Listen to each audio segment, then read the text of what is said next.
आज चंद्र थोडा काळ जास्तच पाहिला. एकांतात थोडा वेळ घेऊन निवांत पाहिला. सगळ्यांनी ज्याला सुंदर मोहक म्हटले, माझ्या कमकुवतेने फक्त त्यातला डागच पाहिला. आता करणार तरी काय? मान्य आहे, एकेकाळी याच चंद्रासोबत रात्रभर गप्पा होत असत, मन मोकळं करण्याची सोय मात्र होत असत.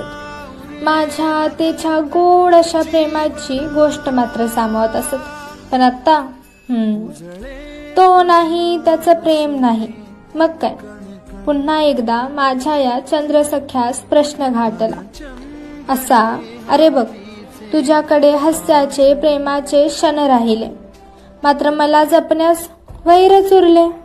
दुःखाची सर सुटता सुटत नाही. मग तो तरी खुश असेल का या विरहाने? एकदा खात्री मात्र करून देशील काय? हा, आज चंद्र थोडा काळ जास्तच पाहिला. एकांतात थोडा वेळ घेऊन निवांत पाहिला.